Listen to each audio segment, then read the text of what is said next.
अस्सलाम वालेकुम my YouTube family, क्या हाल है आप सबका। आई होप आप सब ठीक होंगे, हैरत से होंगी। अल्हम्दुलिल्लाह हम भी ठीक हैं, बिल्कुल सेफ़ हैं और एंजॉय कर रहे हैं स्नो को। आप लोगों की विंटर्स कैसे गुजर रहे हैं? और यहाँ पर तो स्नो स्टॉर्म आया और काफ़ी ज़्यादा था, लेकिन काफ़ी स्टेट्स में बहुत ज़्यादा स्नो भी हुई है। हमारे यहाँ पर वर्जीनिया में जो है, जहाँ पर हम लोग होते हैं जिस साइड पर, वहाँ पे 8 टू 9 इंच तक स्नो पड़ी थी। और संडे नाइट को स्टार्ट हुआ था 12 बजे, जब मैं तब उठी हुई थी। मैं देख रही थी बाहर काफ़ी ज़्यादा स्नो हो रही थी उस टाइम, और मैं अपनी वीडियो की एडिटिंग वगैरह कर रही थी उस टाइम पर। फिर मैं सो गई थी रात के 3 बजे तक, काफ़ी स्नो हो चुकी थी। तो बाय रोड्स जो थी ना, वो बिल्कुल फुल थी। लेकिन अभी जो है ना, मैं देख रही थी उठ के कि सुबह-सुबह से लोगों ने उठ के ना अपनी रोड्स को क्लीन करना शुरू कर दिया। यहाँ पर आपको रोड क्लीन करनी पड़ती है। वैसे तो जो रोड्स होती हैं ना, वो क्लीन कर देते हैं, काउंटी वाले ही सारा कुछ करते हैं, वो क्लीन करते हैं रोड्स को आके। लेकिन घर की आपके जो एंट्रेंस वगैरह, उसको आपको क्लीन करना पड़ता है खुद। तो सब ने उठ के ना सुबह से अपनी क्लीन करनी शुरू कर दी थी, क्योंकि अगर आप साथ-साथ अगर आप क्लीन ना करते, तो फिर स्नो इतनी ज़्यादा होना शुरू हो जाती है कि वो फिर क्लीन करना मुश्किल हो जाता है। मैं देख रही थी बाहर लोग, छोटे-छोटे बच्चे जो है ना, इतनी स्नो में बाहर स्विंग लेने आए हुए थे पार्क में। हमारे यहाँ पे इतनी सर्दी है इस टाइम बाहर, और घर में तो बिल्कुल फ़ील नहीं होता कि सर्दी है इतनी, लेकिन टेम्परेचर इतना ज़्यादा डाउन है कि जब ये हवा भी थोड़ी-सी चलती है ना, तो ऐसा लगता है जैसे कि पता नहीं कितनी को फ्रीज़िंग है। और पानी जब भी थोड़ा-सा मेल्ट भी हो जाता है ना, तो वो भी फ्रोज़ हो जाता है सारा। तो इतनी यहाँ पे सर्दी हो रही है, जैसे कि अगर हमारे अभी यहाँ पर -4 था, लेकिन फ़ील्स लाइक जो होता है ना, वो -14 या -17 तक होता है, तो बहुत ज़्यादा सर्दी है। बट यहाँ पे अल्हम्दुलिल्लाह हमारे घर इस तरह के हैं कि इनमें हीटिंग सिस्टम इतना अच्छा होता है कि आपको बिल्कुल फ़ील ही नहीं होता अंदर कि इतनी यहाँ पर सर्दी है। घर में हम लोगों ने नॉर्मल से अपने कपड़े पहने होते हैं, हम लोग ज़्यादा स्वेटर्स वगैरह, हुडीज़ वगैरह इतनी यूज़ नहीं करते। और यहाँ पर हीटिंग सिस्टम ऐसे होता है कि बाथरूम के अंदर तक हीटर्स लगे हुए हैं, तो इतना फ़ील नहीं होता। वरना जितनी बाहर सर्दी है ना, तो यहाँ पर रहना मुश्किल हो जाए अगर इतनी हीटिंग सिस्टम ना हो घर का।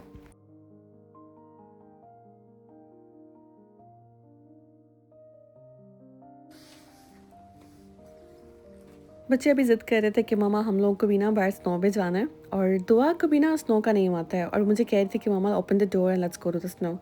तो मैंने कहा चलो अंकल लेके जाते हैं। वैसे जिस टाइम स्नो हो रही होती है ना, उस टाइम आप बाहर जा सकते हैं, क्योंकि इस टाइम पर इतनी सर्दी फील ही नहीं होती है। लेकिन स्नो होने के बाद जो हवा होती है ना, वो बहुत फ्रीजिंग होती है, फिर बहुत ज़्यादा सर्दी हो जाती है और टेम्परेचर ज़्यादा डाउन हो जाता है उस टाइम पर। और दुआ का तो बिल्कुल वापस अंदर घर जाने को दिल ही नहीं कर रहा था। मेरे तो हाथ फ्रीज़ हो रहे थे बाहर, मैं स्नो को हाथ भी लगा रही थी, लेकिन उसके नहीं हो रहे थे। वो इतना एन्जॉय कर रही थी बाहर आकर।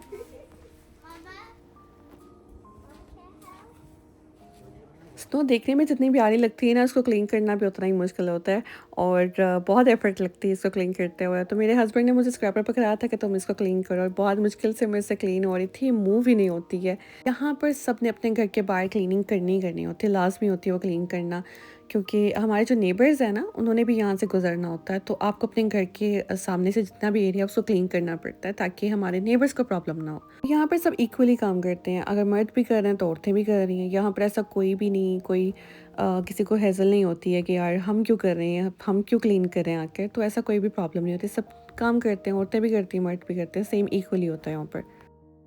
स्नो स्टॉर्म की अपडेट हम लोगों को 1 वीक पहले ही मिल गई थी, और क्योंकि अब बच्चों के स्कूल भी स्टार्ट होने थे 1 जनवरी से, सॉरी 6 जनवरी से, सॉरी। तो लेकिन ये था कि स्नो स्टॉर्म की वजह से स्कूल अभी स्टिल क्लोज़ हैं इनके, और आगे भी पता नहीं कब तक क्लोज़ रहते हैं।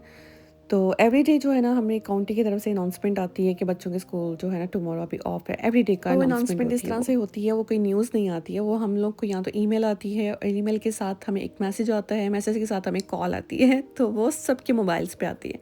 तो इस तरह से जो है अनाउंसमेंट की जाती है कि स्कूल यहाँ पर अभी क्लोज़ हैं। बाकी वो स्टेट्स जहाँ पर इतनी स्नो नहीं हुई है, या तो जहाँ पर स्नो होती नहीं है, वहाँ पे रेगुलर बच्चे स्कूल जा रहे हैं, लेकिन जिन जिन जगह पर अभी स्टॉर्म आया हुआ है, वहाँ पे स्कूल अभी स्टिल क्लोज़ हैं। और प्रिकॉशंस करनी पड़ती है स्नो में बहुत ज़्यादा, क्योंकि अगर आप प्रिकॉशन नहीं करेंगे तो बहुत ज़्यादा नुकसान होता है। यहाँ तो अगर आप बाहर स्लिप हो गए, तो फिर आपकी एक ना एक बॉन्ड ज़रूर टूट जाती है। मुझे बहुत डर लगता है, इसलिए मैं ज़्यादा वॉक नहीं करती स्नो में। और इसके अलावा जो है ना, तो रोड बहुत ज़्यादा स्लिपरी हुई होती है, एक्सीडेंट भी हो सकता है।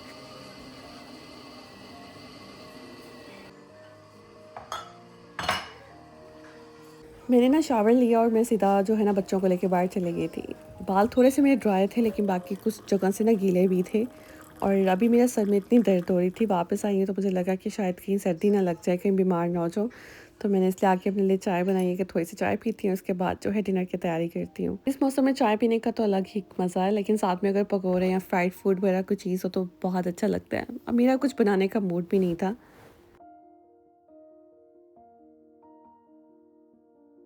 एक वक़्त ऐसा भी था जब मैं यूएस से आई थी, तो मुझे ना ये विंटर्स के डेज़ सबसे बोरिंग लगते थे और मेरे लिए लाइक डिप्रेशन थे।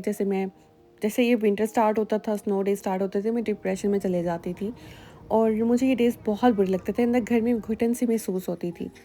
बट नाउ अल्हम्दुलिल्लाह अब मैं इतनी ज़्यादा अब यूज़्ड टू हो चुकी हूँ इन चीज़ों की, लेकिन अब मुझे बिल्कुल फ़ील नहीं होता और मैं तो बल्कि बहुत एन्जॉय करती हूँ। अब तो मुझे लगता है कि ये जो है ना एक विंटर वंडरलैंड की तरह मुझे लगता है और मैं इसको बहुत एन्जॉय करती हूँ। अब जैसे-जैसे शाम पड़ रही थी स्नो होती जा रही थी साथ-साथ, जो जगह क्लीन भी हुई हुई थी ना, वो फिर से फुल हो रही थी स्नो की वजह से। मैं ये फीलिंग्स आपको बता नहीं सकती, बट देखने में बहुत खूबसूरत लगता है। हमें जब पता चला था ना कि यहाँ पर स्नो स्टॉर्म आने वाला है, तो हम लोगों ने क्या किया था कि सारी जो ग्रॉसरी थी ना, एक दिन पहले कर ली। अब गलती हमारी भी थी क्योंकि हम लोगों को ना सैटरडे से पहले ही जाना चाहिए था सारी ग्रॉसरी करने के लिए, लेकिन हमारे पास टाइम नहीं था, हम लोग थोड़ा सा लेट चले गए। अब जो स्नो थी वो संडे की नाइट को होनी थी और हम लोग जो थे ना सुबह-सुबह उठे, ब्रेकफ़ास्ट किया संडे वाले डे और सुबह-सुबह ही हम निकल गए और मेरे हस्बैंड से यही बात हो रही थी कि अभी हम लोग चले जाते हैं ग्रॉसरी करने के लिए, क्योंकि आज जो है ना हमें ग्रॉसरी मिलनी ही नहीं है और स्नो स्टॉर्म की वजह से। तो मैंने कहा हम लोग जल्दी चलते हैं। हम लोग निकल तो गए, लेकिन बाहर जब हम लोगों ने जाकर देखा स्टोर्स पे इतना रश था, पहले कभी भी नहीं ऐसे मैंने देखा जैसे रश उस दिन था। और इतनी ग्रोसरी लोग कर रहे थे और बाहर हर जगह पे ट्रैफिक जैम थी, स्टोर्स में इतना रश था, लाइन्स लगी हुई थी इतनी ज़्यादा। ग्रोसरी सारी आउट ऑफ स्टॉक चली गई, मतलब ब्रेड्स भी नहीं थी, एग्स की शॉर्टेज हो गई। मैंने कितने सारे जो जगह थे देखी जाके, वहाँ पे काफ़ी चीज़ों की शॉर्टेज हुई हुई थी।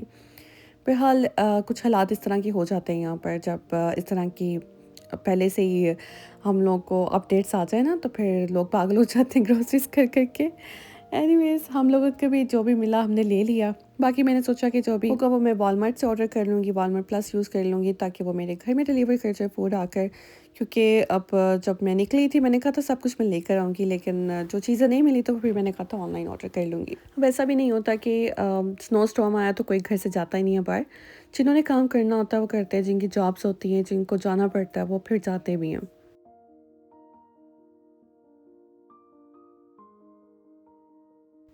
डिनर से पहले मैंने बना लिया था एपेटाइज़र में, मैंने कहा चलो सूप बना लेते हैं, तो मैंने चिकन और वेजिटेबल का सूप बनाया था। उसके लिए मैंने चिकन लिया, उसको फ्राई किया जिंजर गार्लिक पेस्ट डालकर, थोड़ा सा सिरका मैंने डाला और साथ में सोया सॉस, नमक और ब्लैक पेपर डाला था और इसके बाद जो है ना मैंने इसमें मशरूम्स कट करके डाल दिए थे। मशरूम्स को भी चिकन के साथ फ्राई किया और फिर मैंने थोड़ी सी हॉट सॉस डाली और साथ में बेल पेपर्स ऐड कर दिए थे। वेजिटेबल्स आप अपनी मर्ज़ी की कोई भी डाल सकते हैं। साथ में मैंने थोड़ी सी कैरेट्स भी इसमें ऐड की थी और मैंने थोड़े से ना बड़े चंक्स रखे थे। आप छोटे-छोटे बहुत बारीक से चंक्स भी रख सकते हैं जो आपका दिल करे। पानी डालकर मैंने इसको 10 से 15 मिनट के लिए कुक होने के लिए रख दिया था ताकि वेजिटेबल्स थोड़ी-सी सॉफ्ट हो जाएँ और जो बाकी की वेजिटेबल्स बच गई थी उनको मैं इस तरह से श्रिंकिंग रैप करके ना तो रख रही हूँ। इससे ना ये 1 वीक तक भी ठीक रहेंगी, ख़राब नहीं होंगी। अगर आप इनको ऐसे रख देंगे तो ख़राब हो जाएँगी, लेकिन श्रिंक रैप करने से ये बहुत फ्रेश रहती हैं, ख़राब नहीं होती हैं।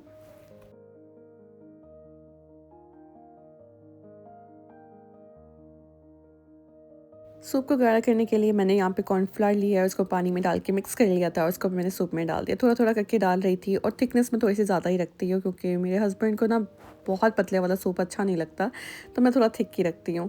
अगर थिन हो ना तो वो और भी ज़्यादा फिर थिन हो जाता है बाद में। अच्छा, मैंने जब इसमें एग भी डाला तो फिर एग के साथ ना पता नहीं क्यों एक कंप्लीट लुक आती है सूप की, तो एग के बगैर थोड़ा-सा अधूरा-सा लगता है। ये वही स्पून्स हैं जो मैंने टीमो से ऑर्डर किए थे, बहुत अच्छे हैं और सूप भी बहुत अच्छा बना था, बहुत मज़े का बना था बल्कि। तो आप ये ज़रूर ट्राई करिएगा, बहुत सिंपल सी इसकी रेसिपी है। मैंने इसमें चिकन ब्रॉथ का भी यूज़ नहीं किया, आपने चिकन ब्रॉथ नहीं भी डाली तो दैट्स फाइन, आप इस तरह से भी इसको बना सकते हैं, तो बहुत अच्छा बनता है। स्वीट एंड सावर सूप बनाने के लिए ना एक सॉस मिलती है, स्वीट एंड सावर सॉस होती है, वो आई थिंक पाकिस्तानी सॉस होती है, चिंगरीला की होती है, पर वो यहाँ पे मिलती नहीं है। अगर किसी को पता हो तो मुझे कमेंट करके आपने बताना है कि वो कहाँ पे अवेलेबल है। मेरा बहुत दिल करता है वो यूज़ करने का सॉस, लेकिन मुझे कहीं से मिलती नहीं है और अगर मैं कहीं से लूँगी भी ना तो शायद मुझे हलाल ना मिले। तो ज़रूर आप लोग मुझे कमेंट करके बताइएगा स्वीट एंड सावर सॉस मुझे कहाँ से मिल सकती है। चलें अब जो है ना डिनर की तैयारी करते हैं। आज डिनर में मैं बना रही हूँ sweet potatoes with chicken wings और साथ में थोड़ी-सी सैलेड होगी। तो ये हमारा होगा आज का डिनर। तो मैं जो हूँ ना एवरीडे देसी फूड नहीं बनाती हूँ। बीच में डिफरेंट डिफरेंट हमारे फूड्स इस तरह के होते हैं। कभी चिकन रैप बना लिया, बर्गर्स बना लिए, या तो इस तरह से वेजिटेबल्स हो गई बेक और साथ में चिकन बेक हो गया, और वीक में 1 या 2 बार जो है थोड़ा देसी फूड हो गया। फिर मैंने स्वीट पोटैटोज़ लिए, उनको मैंने क्यूब्स में कट किया और उसके ऊपर मैंने सॉल्ट एंड पेपर जो मसाले वगैरह आपको अच्छे लगते हैं ना वो डालते हैं। मैंने भी इसमें चाट मसाला वगैरह डालकर और थोड़ा सा मैंने ऑयल डालकर तो इसको स्टीम होने के लिए रख रही हूँ। कुछ दिन पहले मैंने ट्राई किया था इसको एयर फ्राई करने के लिए। एयर फ्राई जब मैंने किया तो ये थोड़े से हार्ड रह गए थे। इस पर मैंने सोचा था इनको स्टीम करूँगी, स्टीम करके ज़्यादा अच्छे से कुक हो गए थे। अभी कल ही हम सारी ग्रॉसरी करके आए ना, तो ये सारी जो चीज़ें पड़ी हुई थी, मीट और चिकन वगैरह जितना भी पड़ा हुआ सारा डीफ्रोस्ट है अभी तक। तो मैंने फ्रीज़ भी नहीं किया, इनको मैंने पैकेट्स भी नहीं बना के रखे हैं। तो अच्छा था, लेकिन अभी बाय चिकन विंग्स पड़े हुए थे तो मैंने कहा जल्दी से इनको थोड़ा सा मैरिनेट करते हैं और साथ में इनको ही बेक कर लेते हैं। अच्छा, इसमें मैंने डाला है थोड़ा सा सॉल्ट और पेपर, साथ में थोड़ा सा मैंने लहसुन पाउडर डाला है, काइन पेपर डाला है, रेड चिली पाउडर ऐड की है, थोड़ा सा मैंने इसमें सोया सॉस और सिरका ऐड किया था, और साथ में मैंने इसमें थोड़ा सा कॉर्न स्टार्च डाला है। तो वो डालने के बाद इसको मैंने अच्छे से मिक्स किया है और एयर फ्रायर में मैंने इनको रख दिया है बेक होने के लिए। अच्छा, मैंने जो है ना इन पे ज़्यादा मसालों का यूज़ नहीं किया, बहुत थोड़े-थोड़े मसाले डाले हैं, पर इनके साथ चिकन विंग्स इतने अच्छे बनते हैं, साथ में आप कोई भी अपनी फ़ेवरेट सॉस ले लें और बहुत मज़े के बनते हैं। उसके बाद मैंने बच्चों के लिए बनाए यहाँ पे बनाना मफ़िन्स, और शाम के टाइम सर्दी थी इतनी तो मैंने कहा बनाना मफ़िन्स होने चाहिए। बनाना भी बड़े-बड़े ख़राब हो रहे थे, तो जैसे बहुत सॉफ्ट हो जाते हैं ना तो फिर मैं उनको मफ़िन्स उनके बना देती हूँ। मेरे बच्चे बाहर से अगर मैं बनाना मफ़िन्स लेकर आऊँ ना तो वो कभी भी नहीं खाते हैं, उनको पसंद ही नहीं आते। घर के जो होममेड होते हैं ना वो इतना पसंद करते हैं। तो मैं कोशिश यही होती है मेरी कि मैं बच्चों के लिए जो भी चीज़ है ना घर में बेक करूँ और फ्रेशली होममेड उनको दूँ। तो जो भी कुछ हो ना वो स्क्रैच से रेडी हुआ हो। मुझे ना विंटर्स में बेकिंग करना सबसे ज़्यादा अच्छा लगता है, और बच्चों के लिए स्पेशली मफ़िन्स वगैरह बनाना, गरम-गरम जो मफ़िन्स आप घर में बेक करके खाते हैं ना वो बहुत, उसका टेस्ट जो होता है ना बहुत रिच होता है, बहुत मज़े के बनते हैं वो। तो ख़ैर मैंने पहले कभी इतनी बेकिंग की भी नहीं थी, लेकिन अब बच्चों के लिए जो है ना मैं करती हूँ, टाइम निकालती हूँ कि नहीं बच्चों के लिए फ़ूड मुझे घर में बनाना है। अच्छा, मैंने यहाँ पर जो है बनाना 3 बनानास लिए थे, उसमें मैंने 2 एग्स डाले हैं। एक मैंने विदाउट योक डाला था और एक मैंने पूरा एग डाला था। थोड़ी-सी ब्राउन शुगर ऐड की थी, मैं ज़्यादा शुगर नहीं इसमें डाल रही क्योंकि इसमें बनाना वो ऑलरेडी इतने स्वीट हैं तो इसमें आपको ज़्यादा शुगर की ज़रूरत नहीं पड़ेगी। फिर मैंने मेल्टेड बटर डाला था, 1/4 कप मैंने इसका ऐड किया था। सारी चीज़ों को अच्छे से मिक्स करने के बाद मैंने इसमें वनीला एसेंस डाला था 1 टीस्पून। 1 कप से थोड़ा ज़्यादा, मतलब 1 कप और 1.5 कप के करीब मैंने इसमें ऑल पर्पस फ्लावर ऐड किया था। फिर इसमें जो है ना मैंने 1 टीस्पून बेकिंग पाउडर डाला था, और उसको सारी चीज़ों को मिक्स करने के बाद चॉकलेट चिप ऐड कर दिए थे। थोड़ा सा मिल्क ऐड करके थोड़ा सा जो बैटर है उसको स्मूथ कर लिया था, और लाइनर्स लगा कर बस उसके अंदर मैंने इनको फिल कर दिया। अच्छा, जो मफ़िन्स आप बेक करते हैं ना उनको पहले हाई हीट पे बेक किया करें। लाइक मैंने 450 पे इनको 15 मिनट्स के लिए बेक किया था, एंड देन जो है ना मैंने हीट को लो कर दिया था। देन 15 मिनट्स के लिए मैंने 300 पे इनको बेक किया ताकि अंदर से अच्छे से कुक हो जाए।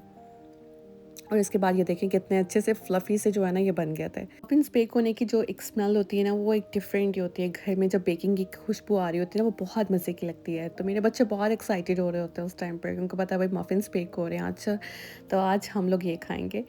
तो है मैंने इनको ना कवर करके ना रख दिया था ताकि ये थोड़े से मॉइस्ट रहे अंदर से, वरना अगर आप बेकिंग के बाद अगर ऐसे ही छोड़ देंगे ना मफ़िन्स को तो वो हार्ड हो जाएंगे। जब स्वीट पोटैटोज़ भी बेक हो गए हैं, चिकन भी बेक हो गया है, तो यहाँ पर मैंने ना सैलड बनाई थी, थोड़ी सी कोल्सला बना के रख दी थी साइड पर, और साथ में मैंने स्वीट पोटैटो थोड़े डाले हैं, साथ में थोड़ा चिकन डाल दिया था। ये प्लेट मैंने अपने हस्बैंड के लिए पहले बना दी थी। तो मैंने जो है ना अपनी प्लेट में वो थोड़ा सा मैक एंड चीज़ भी डाला था, आध के लिए मैंने बनाया हुआ था तो मैंने वो अपने लिए ऐड किया था। मेरे हस्बैंड बिल्कुल नहीं मैक एंड चीज़ पसंद करते हैं, लेकिन मुझे बहुत अच्छा लगता है तो मैं वो अपनी प्लेट में जो है ना ज़रूर ऐड करती हूँ। ये मैंने अपने लिए प्लेट बना ली थी। चिकन विंग्स के साथ ना बफलो सॉस का यूज़ करें तो वो बहुत मज़े की लगती है।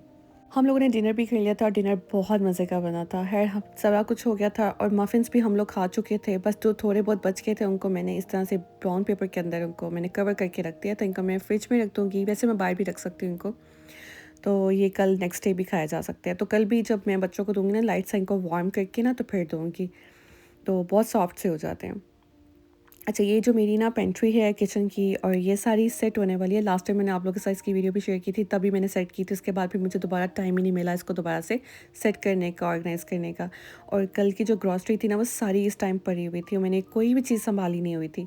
उसमें जो फ्रिज वाला सामान था ना, वो मैंने ला के रख दिया था। बाकी जो पेंट्री वाला था ना, वो वैसे का वैसे ही बाहर पड़ा हुआ था। तो अभी जो है ना, मैंने कहा सारी जो ग्रॉसरी अपनी उसको रखती हूँ और अपनी पेंट्रीज़ को सेट करती हूँ, ऑर्गेनाइज़ करती हूँ। और जब तक मेरी पेंट्रीज़ ऑर्गेनाइज़ ना हुई हो ना, तो फिर वो मुझे कुछ चीज़ों की समझ ही नहीं आती है कि मेरे पास क्या पड़ा हुआ है, क्या नहीं है, तो मैं भूल भी जाती हूँ कि क्या-क्या चीज़ मैं लेकर आई थी। और कभी-कभार तो ऐसा होता है कि वो पेंट्री में पीछे पड़ी रह जाती है, मैं दोबारा से फिर ले आती हूँ, मुझे लगता है जैसे वो ख़त्म हो गई भी थे, तो फिर मैं ले आती हूँ, तो मेरे पास फिर डबल चीज़ें हो जाती हैं। तो इसलिए जो है ना, वीकली पेंट्रीज़ को ऑर्गेनाइज़ करते रहना चाहिए। अच्छा, मैंने जो है ना यहाँ पर पेंट्री जब ऑर्गेनाइज़ करी थी, तो आहत मुझे कह रहा था कि मम्मा मैं आपकी हेल्प करवाता हूँ, क्योंकि वो घर में इतना बोर हो रहा था ना, इस टाइम उसको समझ ही नहीं आ रहा था ना, उसका टीवी वॉच करने को दिल कर रहा था। तो बस उसको भी यही है कि स्कूल ओपन हो जाए ताकि मैं स्कूल जाऊँ, वरना बच्चे जो है ना वो घर नहीं रह सकते। बच्चों को जो स्कूल की एक्टिविटीज़ अगर वो ना करें तो वो बहुत बोर होते हैं। दुआ भी ना इतना लेट सोई है आज, इतनी लेट उसने नैप लिया है। कभी कभार ऐसा होता है कि वो सारा दिन में नैप ना लें तो वो फिर रात के टाइम 7 बजे ना ऐसे ही कहीं बैठी बैठी सो सारा दिन अगर मैं इसको कहती भी हूँ ना नैप ले लो, तो वो इतनी उसके अंदर मस्तियाँ जाग रही होती हैं कि वो बस फिर होता है कि वो उसको नींद नहीं आती है, तो फिर किसी टाइम पे वो सो जाती है।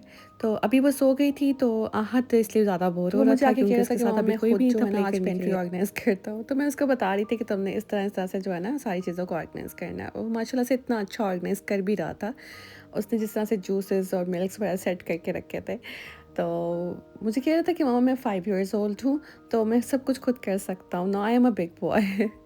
तो बच्चे जो है ना माशाल्लाह से इस तरह से काफ़ी चीज़ें सीख जाते हैं।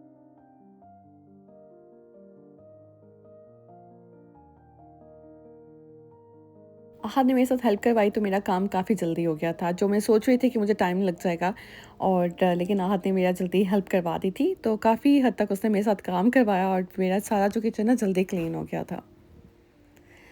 तो ये होगी हमारी सारी पेंट्री सेट, और ब्लॉग को भी बस मैं यहीं पे एंड करूँगी। उम्मीद है आज का ब्लॉग आप लोगों को अच्छा लगा होगा और इन्जॉय किया होगा आप लोगों ने भी। तो कमेंट करना आपने बिल्कुल नहीं भूलना, और अगर आप मेरे चैनल पे न्यू हैं ज़रूर सब्सक्राइब करिएगा मेरे चैनल को, और इंशाल्लाह बस आपसे मुलाकात होगी मेरे नेक्स्ट ब्लॉग पे। अपनी दुआ में याद रखिएगा बहुत। अल्लाह हाफ़िज़।